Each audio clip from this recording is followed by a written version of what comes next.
tenais à remercier la présence d'une autorité. On m'a soufflé un peu à l'oreille. C'est une visite donc surprise, un colonel. Alors, monsieur le colonel, soyez le bienvenu.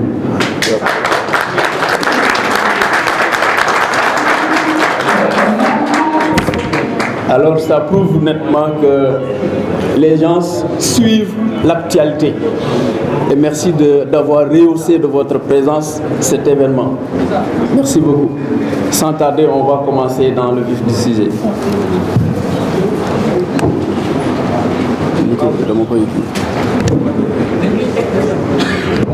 Donc, bonjour. Donc, bonjour, honorables invités, chers collègues du mouvement et les sages du parti de nous avoir donné cette opportunité pour venir donc vous présenter ce mouvement qui est venu à son heure. Depuis l'avènement de Diomaye Sonko à la tête du Sénégal, le pays connaît des remous sur le plan économique et judiciaire. Nous assistons à un licenciement massif et abusif de plusieurs Sénégalais, dont la plupart sont des soutiens et responsables de famille. Nous comptons environ 3000 employés virés. Cela fait froid dans le dos. Notre diplomatie fait la risée dans le monde. Les Sénégalais n'ont jamais été aussi faibles face à ce changement brusque et violent. Nous vivons dans un pays où les vices remplacent les vertus et le mensonge banalisé. Nous allons faire des mesures d'austérité, en plus de la levée des subventions sur les produits des denrées de première nécessité, comme le riz, le blé,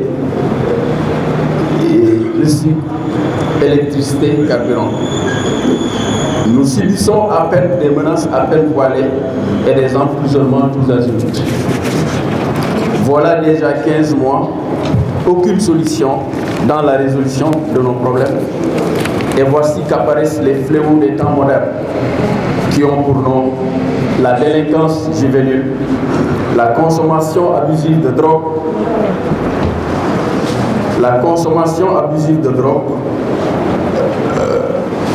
la prostitution et l'oisiveté manifeste. On se demande qu'en est-il des promesses mirobolantes réalisables en 2 mois.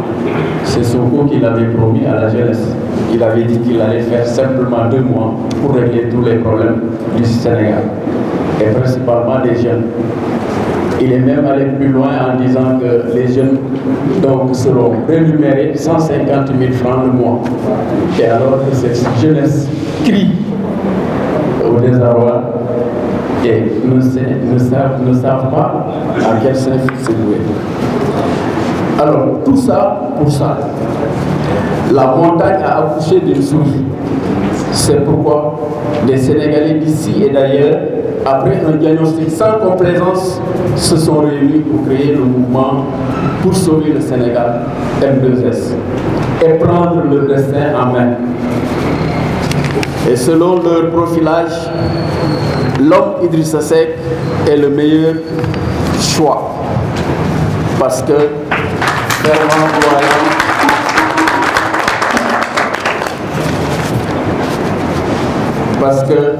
fervent croyant, grand patriote, toujours sacrifie sa carrière politique au détriment de l'intérêt national. Véritable homme d'État, efficace et pragmatique dans la réalisation de projets porteurs. C'est un homme de consensus. Il peut prendre langue avec tous les acteurs politiques, les chefs religieux, les membres de la société civile. Bref, il assure et rassure parce que plein d'autorité. Pour preuve, il a été un ministre du temps du président Diouf, un modèle. Le gouvernement, un Premier ministre excellent du temps de Wade. Malgré que les caisses soient vides et les conséquences désastreuses de l'ajustement structurel,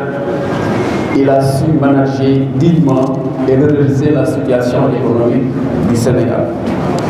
Au lendemain de sa déclaration de politique générale, restée dans les annales, il épongea toutes les dettes des bons impayés, fit recruter 15 000 fonctionnaires dans la fonction publique, dans la santé, dans l'éducation, et dota 14 400 villages d'eau potable et d'électricité. Mieux, il obtint l'annulation de la dette du Sénégal à 70 milliards par an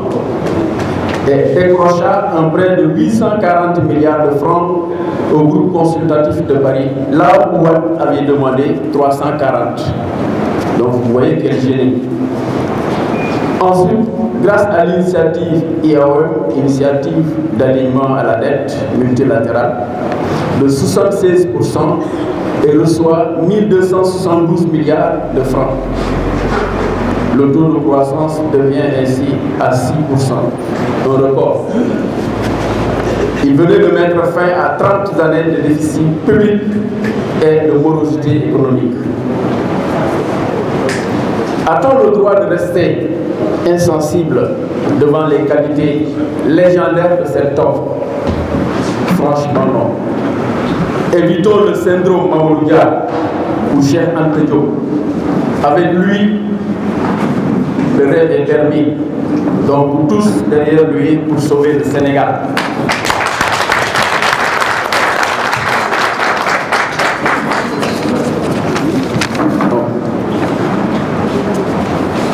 Reconnu,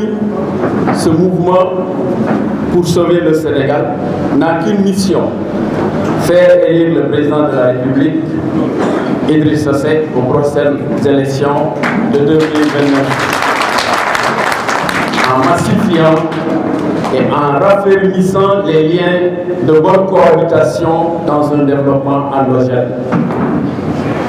Et pour terminer, je dirais ceci: Mademon, Madikat,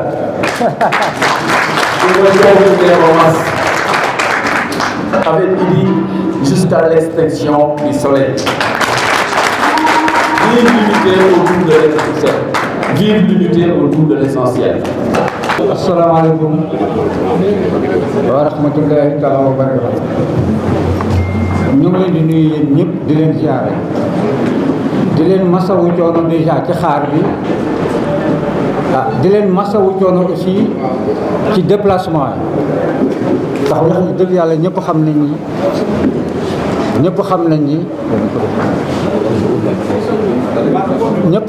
ni un dimanche matin déplacé wu di dem fenn fu mu mënti doon neexul quand même. Donc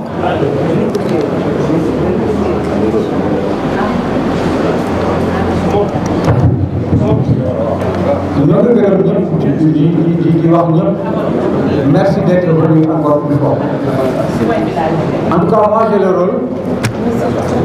discours de lancement bi nga xamante ni Amadou def na ko pour wax ko en wolof. Donc constat bi nit ñi def Sénégalais depuis les élections de 2024, depuis l'élection 2024, avec l'arrivée du nouveau gouvernement,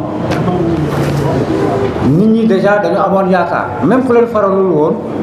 yaakaaroon nga ni kat ñii war naa am lu ñu man même ku leen faralul ndax Sénégal. waaye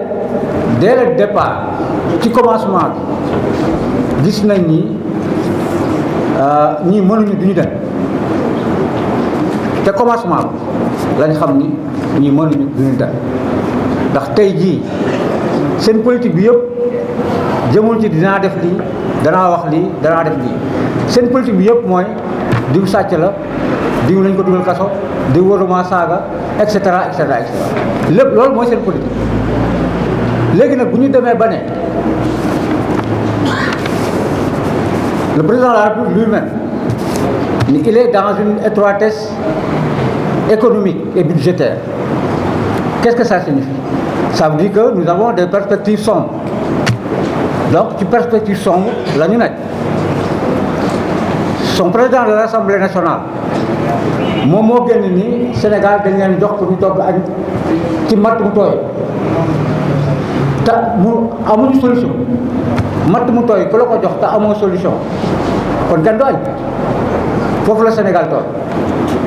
Donc espoir bi nit ñi amoon ci ñoom wax dëgg yàlla ak lépp loo xam ne tey digoon nañ ko jeunes yi gis nañ ni mënuñu ko et c'est très clair que mënuñu ko. Maintenant est-ce que Sénégal yi dañuy toog rek jàpp seen njàmbur di leen xool ñoom ñuy def li leen neex di jàpp nit ñuy tëj di saaga di xastente? Non, c'est pas possible. Il faudrait que ay nit jóg def dara. Loolu mooy suñu objectif mooy jóg war ni nii yéen mënu leen joxe leen réew mi yéen mënu leen joxe leen réew mi. C'est pourquoi maintenant ñu créer le mouvement Sauver le Sénégal, parce qu'il faut sauver le Sénégal. ñu ne bi ñu xoolee ñi fi ne ñu ne Idrissa Seck mooy nit ki nga xamante ne sur le plan politique il a une carrière d'homme politique. Il est un homme d'État avéré. Kon kooku moom la ñu war a jàppale mu jël réew mi. Comme nous sommes maintenant dans un État démocratique, il faut que ñu dem élection à moins que ñuy dem ba ci biir ñu bàyyi mën na nekk. Parce que ñoom mën nañ dem ba ci biir ñu bàyyi mais ñu Idrissa Seck lañ jàpp ni sur le profil c'est l'homme qu'il faut pour le Sénégal.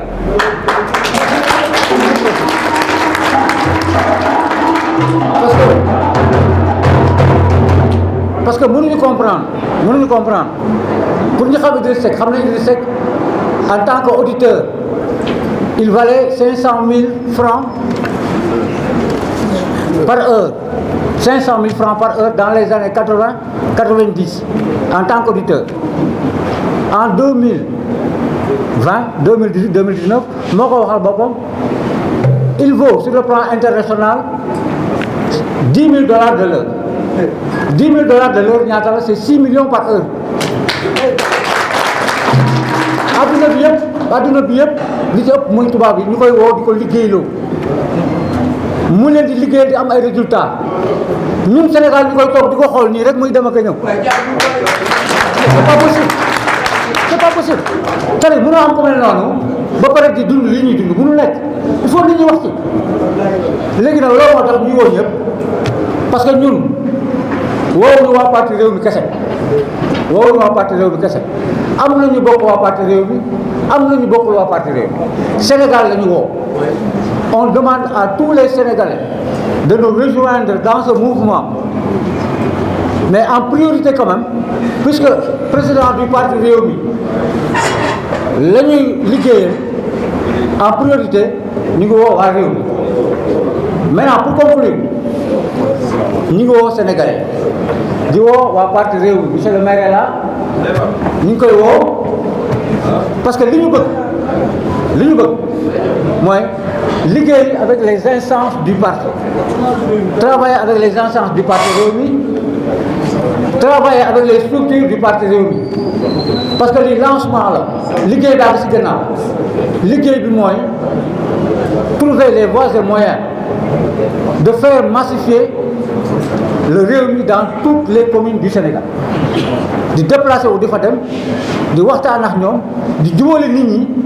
di ànd ak nit ñi di liggéey ba nga xamante ni lépp loo xam ni ñëwati na du ñu bett ba ci élection locale yi di ñëw en 2026 en 2027 incha allah mu bañ ñu bett kon en gros loolu mooy wax ji kon na ci ñëpp ñëw ànd na ci ñëpp ànd ñu liggéey bi jàppale le président Idrissa Seck mu dem palais en 2029 incha allah. maa ngi nuyu mbooloo bi fi teew yépp di kontaan trop di représenter les femmes du mouvement M2S. Après 12 mois pratiquement bientôt dañu constaté ni Sénégal mu ngi suuxe te ñu toog waxtaan des Sénégalais de la diaspora yi nga xamante ni ils avaient soutenu le projet PASTEF bi ñu toogee constaté ni réew mi ñoom li ñu foogoon ak fi ko ñuy jëmale baaxul ñu constitué wu ak sénégalais yi nekk fii waxtaan créer mouvement M2S sauver le Sénégal.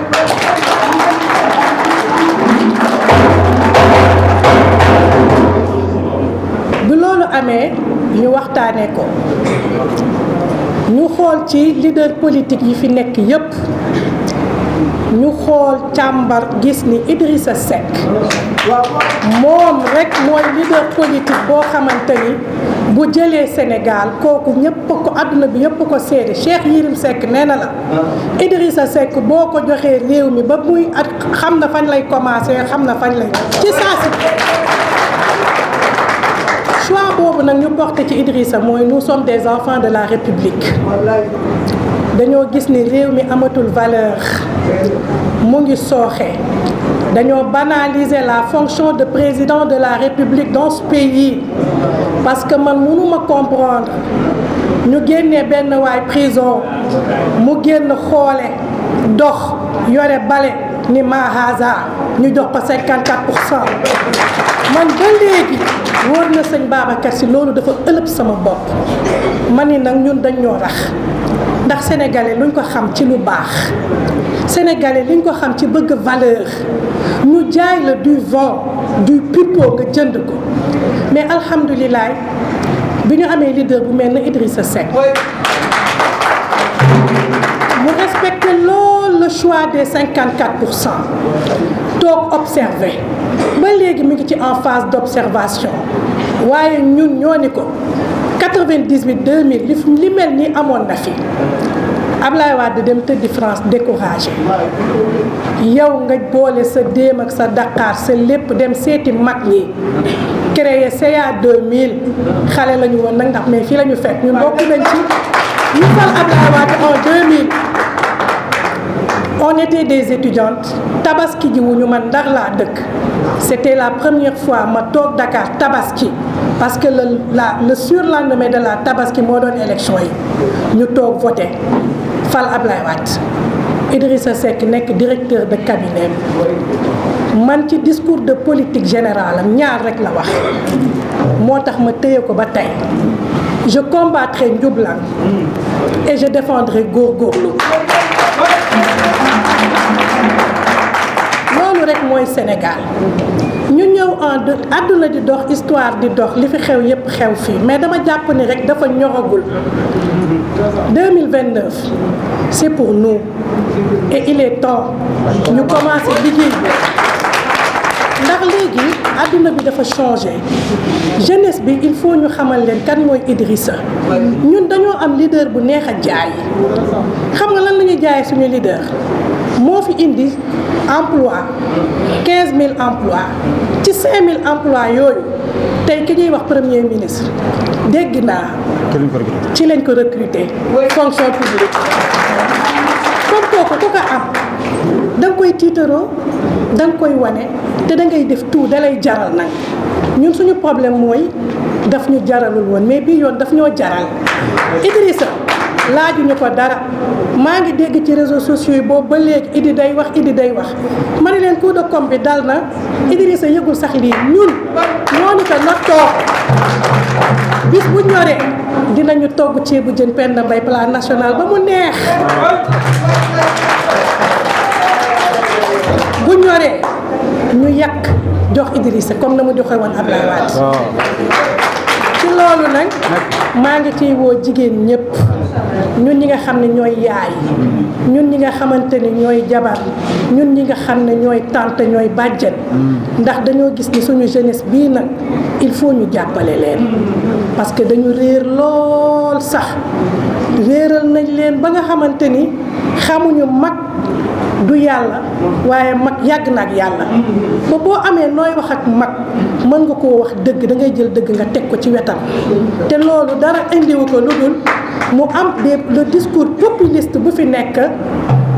erreur loo leen juum loo leen mais alhamdulilah yàlla day àtte lii sax dafa baax ñii il fallait ñu ñëw ci réew mi ba sénégalais xam nii ñooy ñaw duma guddal damay wax rek ni nañu jàpp suñu paree non suñu paree rek ñu def ay antenne ci région yi liggéey ñun lu ñu togg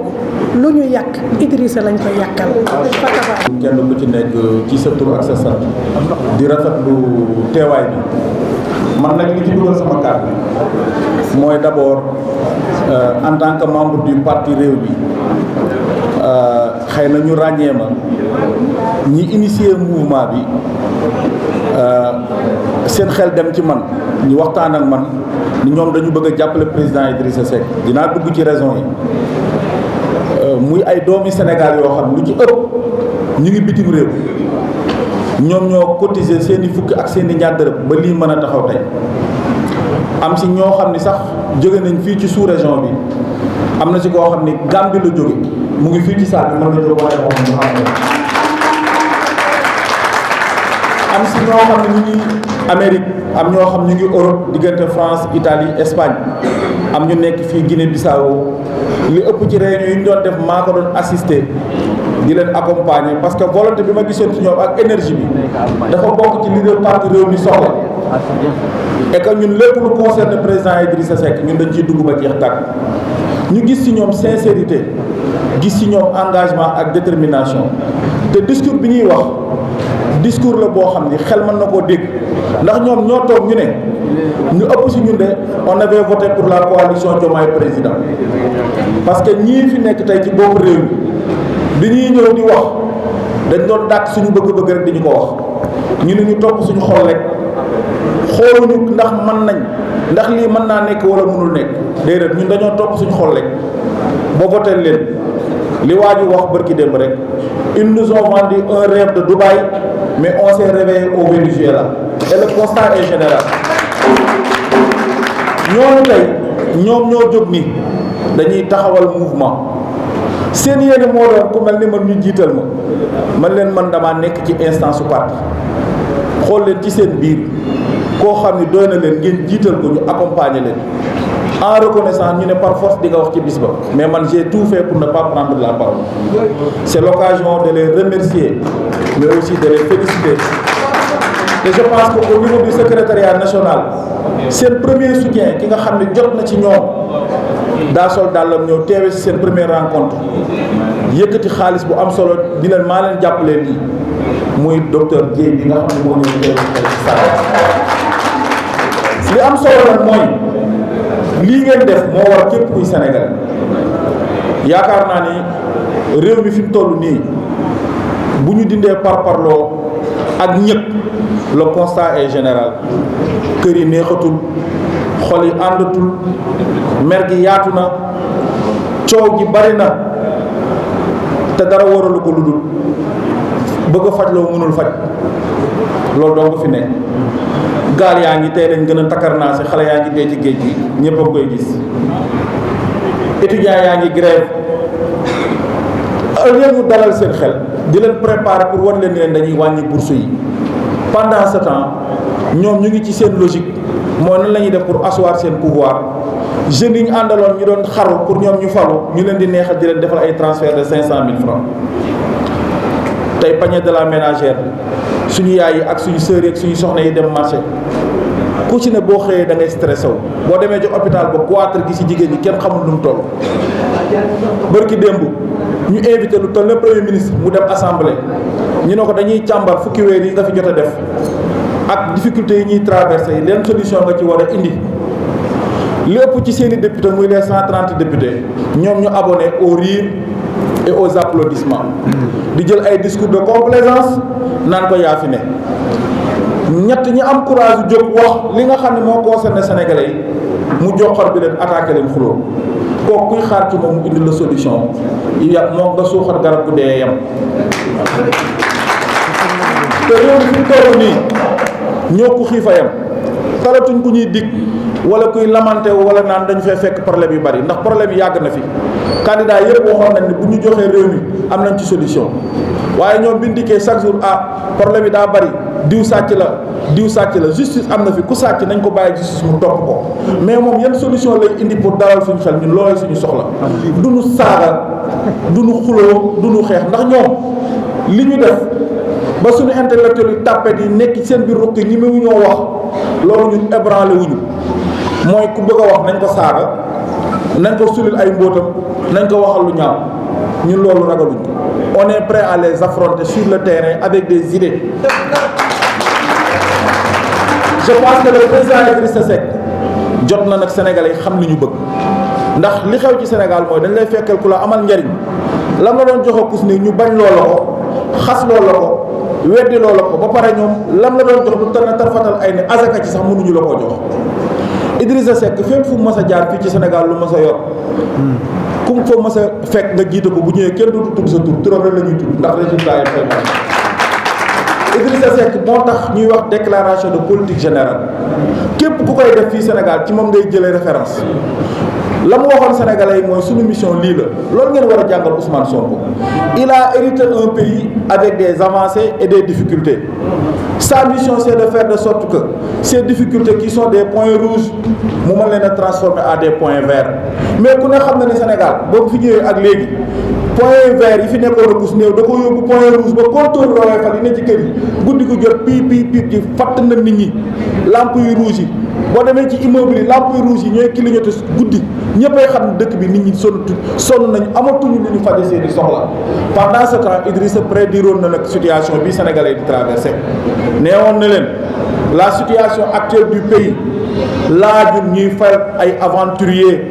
laajul ñuy fal ay stagiaires parce que bu ñu ko defee le temps que ñuy war a jàng bay mokkal nit ñi attanuñ ko moo tax bu leen sonn gis nga jeunes yi jóg di leen réewante di saaga nit ñi ci réseaux sociaux yi ñoom ñooy mujj wëlbatiku jàkkaarloo ñoom wax ak ñoom wala ñu jëlee leen ca palais ba ak yet parce que li ñu wax Sénégalais yi mënuñu ko ils nous ont fait rêver à travers des appels à candidature est-ce qu'ils l'ont fait ils nous ont dit que dinañ wàññi train de vie de l'État tey ba ñu faloon léegi takki ñaari leen ngénte lañ fi nekkee buñ ñu gëmee ni ñoom bu ñu dikkee dinañu dindi fond politique dañoo leen soppi turoo ba pare taxaw ci assemblée naan turee ko ak fu ñu ko waxee woon boobu suñu koo wax fan ngeen bëgg a àgg Ousmane Sonko ba gërëm si nag kii li muy wax gëmu ko woon lan ngeen di xaar yéen lan ngeen meree Idrissa Seck il avait rejoint Macky Sall ci pouvoir mu joxe explication ni man en tant que leader politique soucieux ci sama situation réew su ma jugé ni lii mooy nécessaire pour ma def ko ngir réew mi traverser crise ba àgg ci jàmm man je suis prêt à le faire lu ma jaral ak lu ma coûté jaral na ko mais loolu su jàllee jàll na bu Sénégalais yi commencé ni Idrissa Seck lañ gis ku fi wane ni moo mën a yor réew mi ndax moo fi war ko dal xel ñu dégg ay doy yu tuuti ñëw gëm loo leen loo xam ne du dëgg bañ loo leen seen i waajur bañ loo leen dégg seen i waxu kilifa xas seen kilifa diine xas dignitaires yi nekk ci dëkk bi xas armée xas gendarmerie xas justice xas képp ku fi am boo xoolee Sénégal léegi am fi teraanga sax déli la bëgg a jël gëm loo nit ñi ni seen ñàkk ñii leen ko teg ku bëgg am da ngay liggéey ku liggéey doo am dara te ñuy liggéey dara te créewul fi lu nit ñi di mën a liggéey pour am dara nañu am fulla am fayda et c'est l'occasion d'appeler la jeunesse man de loolu laa gëm ak képp ku mën a ànd ak ñun ci loolu ñu jóg takk suñu ndig la Idrissa Seck defaloon ak daawaat ñun ñu defal ko Idrissa Seck mooy ñëw ànd ak moom def ko 2029 incha allah ñu yóbbu ko ci pare ko je pense que loolu moo di asalaamaaleykum wa rahmatulah. bismillahi rahmani rahim asalaamaaleykum mbokk yi ñu ngi leen di nuyu yéen ñëpp kenn ku ci nekk ci sa tur ak ci sa sant di leen masawu di rafetlu teewaay bi di bëgg ci engagement bi nga xamante ni ndeke jekk moom lañ am non seulement pour le président Idrissa Seck mais moom lañ am pour le Sénégal fii ku fi ñëw rek Sénégal moo la ñor. Monsieur le maire Aliou Sow ñu ngi lay nuyu ñu ngi nuyu toute l'équipe de M2S doyen Modou Fall ñu ngi lay sant bu baax a baax Modou Gueye ñu ngi lay nuyu bu baax di la sant parce que lii ngeen initié dafa nekk lu am solo Thiaw ñu ngi lay jaar baax a baax l'initiateur di nuyu Cheikh Gaye mi nga xamante ni wax na sànq di nuyu mbooloom yépp parce que dañu toll foo xamante ni c'est un tournant ci Sénégal mais dañ ni l'histoire ne se répète pas mais je crois que l'histoire mooy répété waat avant loolu aussi may wax ni démb sunu président Idriss Seck daf ñu yabaloon ñu def ay njaal biir Touba Mbacké ak Darou Mousti ñu dem fa ñun ñëpp def fa une forte délégation ñu recevoir bu am solo ñaanal ñu jox ñu ay témoignages ci président Idriss Seck ñu wax ni liñ ko fonke mooy xam-xam ak dal bëgg Sénégal ak gëm yàlla donc loolu bu ko nit amee di leader yaakaar naa ni liñ soxla pour Sénégal jëm ci kanam mi ngi ci président Idriss Seck ma wax ni l'histoire se répète parce que mouvement M2S mouvement sauver le Sénégal dafa toll fu ñu war a sauver dafa toll foo xam te dañ ko war a sauver te ñi ko sauver dëgg la ñi ko initié waa parti réew mi la waaye du waa réew mi rek waa réew mi Sénégal moo war a sauver Sénégal comme que nag waa réew mi di parti président Idriss Seck am na xalaat boobu ba initié ko ñëpp lañ soxla ñu ñëw jàpp ci ngir Sénégal bañ a diig parce que bu diigee ñu ñëpp la diigal ma Abdou Aziz Dabakh yaa na yàlla yokk leeram daanañu wax ni bul ñaan sa ëmb rëcc dee ñaan gaal gi mucc nañ ñaan gaal gi mucc parce que lii 2000 amoon na bi Abdou Diouf nekkee fii opposition bi amatul pexe dañoo mujj dem fekk président Abdoulaye Wade ñëpp booloo ni ko dañoo bëgg Sénégal gi soppeeku te yaakaar naa ni soppi ko boobu réccuwul ko à partir de foofu ci la Sénégal commencé di jëm ci kanam président Idriss Seck nag àndal ko président Abdoulaye Wade liggéey fi liggéey bu kenn musta def am fi un taux de croissance bu kenn ba léegi nii amul benn premier ministre bu fi def waaw boobu bi ñu ko jëndee di nga booyee Angleterre di ko jëndee pomme de terre Idriss Seck bi seen moom boo gisee ñu koy xas di wax ci moom di wax jeunesse bi parce que jeunesse bi fekkewul lu bari moo tax ñun suñu combat mooy gën a leeral jeunesse bi wax leen kan mooy président Idriss Seck parce que li naan ku sa mujj du sërëm doo seet moo dal ñii nga xam ñoo fi nekk parce que ñoom wax lan lamboo wax lan maa def waaye Idriss Seck jëf la man kon nag Sénégalais yi ñoo war a yeewu ànd ak waa mouvement bii ñu jubóo niveau du parti réew mi woo Sénégalais yëpp ànd ak ñoom doyen Modou Gueye ñii ñu liggéey mailler le Sénégal à travers toutes les régions tous les départements même les coins les plus reculés ñu former fa des cellules mën a liggéey ngir yaatal liggéey bi parce que bu dul loolu xam nga fii politique la démocratie n'est jamais démocratique parce que démocratie téeméeri dof day man juróom-ñeent fukk ak juróom-ñeenti nit loolu moo fi am 54% yi yëlee ko dee yaakaar nañ am ci ñii mais yaakaar yàqu na parce que ñii dem nañ ba ni mënatuñu on a plus de marge de manœuvre budgétaire et financière loolu lan lay tekki mënatuma ne na kenn ku nekk xam foo jëm loolu nag buñ ci àgg na kenn ku nekk jël ses dispositions xam ni Sénégal gii ñoo koy défendre depuis ñun suñu maam yi ñoom la joor nga xam ne doon défendre Sénégal ñoom Mamadou Dia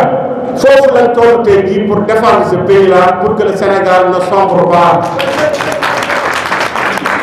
et pour ça xam na ne le président Idriss Seck a la solution et il l'a toujours eu solution bi Idriss Seck am na ko duma ni moom rek ko am nag mais am na ko te Sénégalais yi nan booloo xam ni président Idriss Seck bis bu jiitee Sénégal bi Sénégal na jëm ca kanam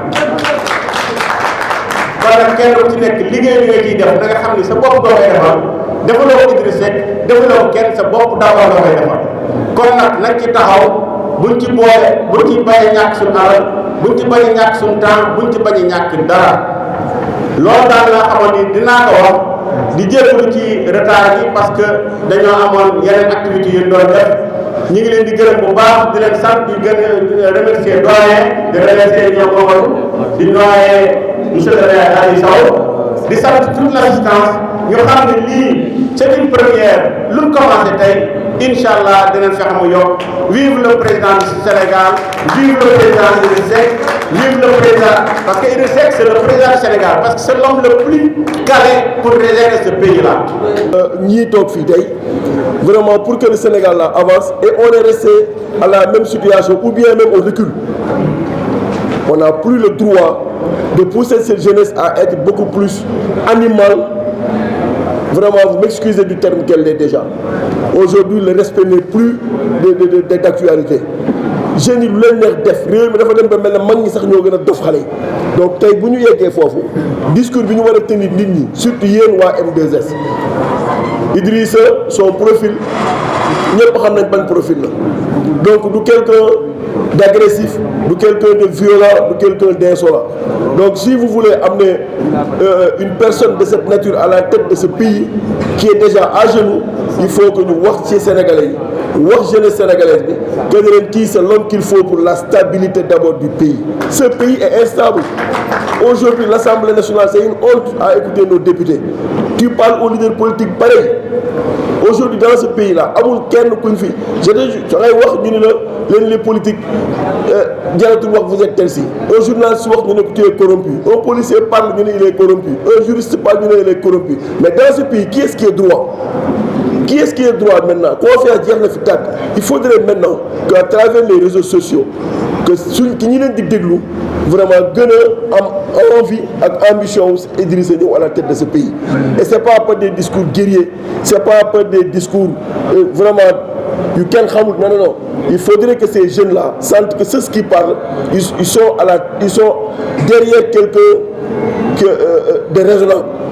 Idrissa incarne la stabilité. Idrissa incarne le développement. Idrissa incarne, c'est-à-dire la sagesse. Donc il faudrait maintenant que ñun ñi nga xam ne ñoo koy waxal ñu wax ju am solo. Man gis dem naa débat télévisé ñëpp di ko déglu lan la ma journaliste bi wax yow politico ma ne ko lu tax mu ne ma doo fëgg taabal ji doo xeex mais yi mu waxee yëfu nit ku manqué la ay xeex ay fëgg ci taabal. 82 premier emprisonnement politique avec le PIT, 84 avec le PD. Jusqu'à nos jours, j'ai pas quitté la scène politique. Qui est-ce qui a beaucoup plus d'expérience que moi? Mais on n'a pas les mêmes épaules qui portent ces fusils-là. Moi, je préfère parler à la personne de manière très raisonnable pour le convaincre que d'aller l'inciter à une violence boo xam ne man suma famille du ci dal suma doom du xuloo suma doom du xeex donc du ma jël doomu yaa bu génn ci mbedd muy xeex. Parlons à cette jeunesse de manière consciente et de manière très raisonnable. Il faut ñu ubbil leen seen bët yi wax leen réew mi fu mu jëm. Encore je le répète, s'il nous faut 23 milliards pour réorganiser une autre élection présidentielle et aider ces gens à partir de manière très simple que de souffrir encore jusqu'en 2027. Ces Sénégalais en ont marre te ci koor lañ jëm te Sénégal nag koor la ñuy bañ événement majeur yëpp koor la parce que li Badara Gadia wax keroog la saa neex wax si le cin il est de culbuté musiba am na et nit ñi mënuñu nangu xiif et tout ça on peut régler ça de manière très pacifique et très consciente. Vraiment je vous incite à ça et di leen jottali le remerciement de tout le secrétariat national du parti et à la tête le président Idrissa. li docteur wax léegi ils étaient hier à Touba mais man vraiment ñëpp xam nañ ni li xew démb Thiès pour nga dem problème la. On a perdu un grand frère Chaka vraiment ñu bokk benn koñ mu nekk un monument ci suti suba gi la décédé 11h jarbaatam gaañuwaat ci biir kër gi donc ñoom ñaar ñëpp ci biir kër gi en une matinée vraiment mu nekk jarbaat ci masse femme nekk responsable ci parti bi te laajoon nañu dem taxaw fa que ñii demal ñu Touba loolu moo ñu empêché dem mais ñun dañoo ni lu yëkkati Idrissa lu ñu yëkkati turu Idrissa nekk ci activité yëpp dagg nañ ñun bokk nañ ci ñu wax ni bu arrêté sa vie politique le lundi le mardi on arrête parce que amuñu hygiène politique man de personnellement je le dis haut et fort personnellement il y a pas dans cette arène politique sénégalaise là quelqu'un qui peut me porter. Diomaye 82 la juddu 82 laa jënd carte PIT donc man suma adhésion ci parti politique ak suñu présidence de la République ñoo maase donc du ñii ñoo may boot ci politique si Idrissa part je pars parce que xam naa ne ñii fi des nii yàlla nañu yàlla doon sutura donc vraiment on vous incite à être très calme et à discuter avec cette jeunesse de manière très raisonnable, pas d'incitation à la violence. On n'en a pas besoin. Ces indemnisations-là, c'est des indemnisations de honte. Parce que pousse ay nit ba ñu rey ay nit ñiy dee ci ba pare nga wëlbati di leen ay 100 000 francs 200 000 francs di leen jox y a plus juste et plus raisonnable que ça. yàlla yàlla sàmm ñu. yàlla yàlla aar ñu. yàlla yàlla sauver le Sénégal. Le Sénégal en a besoin. Allahumma salli ala sayyidina Muhammad.